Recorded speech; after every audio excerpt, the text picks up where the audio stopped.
Hey everybody, I'm Logan Alec. I'm a CPA. I own Choice Tax Relief.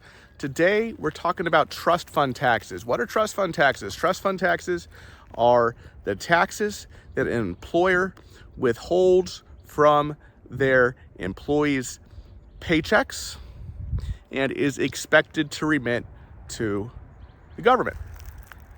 It's not all the payroll taxes, right? For example, employers have to pay half of their employees' Social Security and Medicare taxes. Those are not trust fund taxes. Those are still payroll taxes that the business owes, but those are not trust fund taxes because they're not taken from the employee. The trust fund taxes are typically, when we're talking about trust fund taxes, it's the income tax withholding and the employee's share of Social Security and Medicare, right?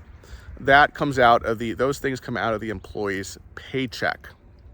And the government takes these trust fund taxes very, very seriously. And we have a commenter today, M. Timothy 123, who says that her husband, soon to be ex-husband, it sounds like, for 7 years withheld these trust fund taxes, income tax withholding, employee's share of Social Security, employee's share of Medicare, but did not send the money to the government. It sounds like he may have pocketed it for himself, or maybe he used it just to keep the business afloat. In any event, he did this for 7 years. Now he's on the lam. M. Timothy 123 is wondering if he will go to jail. And the answer is maybe. I can't tell you for sure.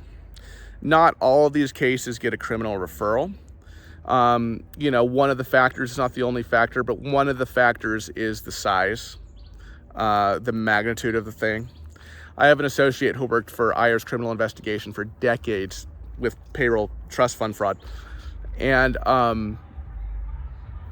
he said that, once that accumulation is around 400,000 or 500,000 is when it might be a good, a good target for criminal investigation. Okay. Again, the IRS actually only prosecutes, between 1,000. IRS CI only, brings to trial 1 to 1,500 criminal cases a year. So, it's not like everybody who does this is going to jail on Timothy. So I can't tell you, with certainty that he's going to jail, but he has clearly committed a crime. At the very least, the IRS will assess him the trust fund recovery penalty. That is, I made a whole video about that, link to the top of the screen. And the reason I say that, and of course, like I said, it depends on the magnitude, but it sounds like there was intent here to defraud the government, right? It wasn't, which is why he's on the run. He's not trying to work this out with the government, right? He's trying to run away from the problem, trying to evade the issue entirely. That is completely different than many of our clients who have found themselves in a situation where they didn't remit the payroll taxes to the government. But it was because, look, they wanted to keep the business afloat, and, they were having cash flow issues, and that seemed like an easy way to keep the business afloat. That's different.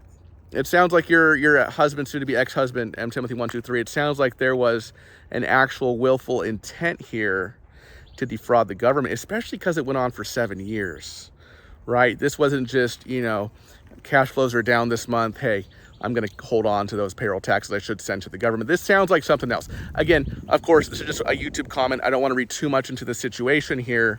I don't know all the facts and circumstances, but the way it's kind of being portrayed here is it sounds like this was kind of something that was going on for a long time, and it sounds like he's not trying to work out something with the IRS, but he's trying to run from the issue, and that's not a great fact pattern.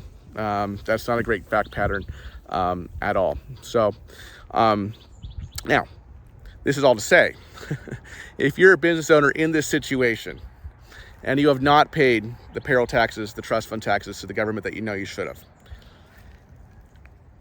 work something out with the IRS, okay?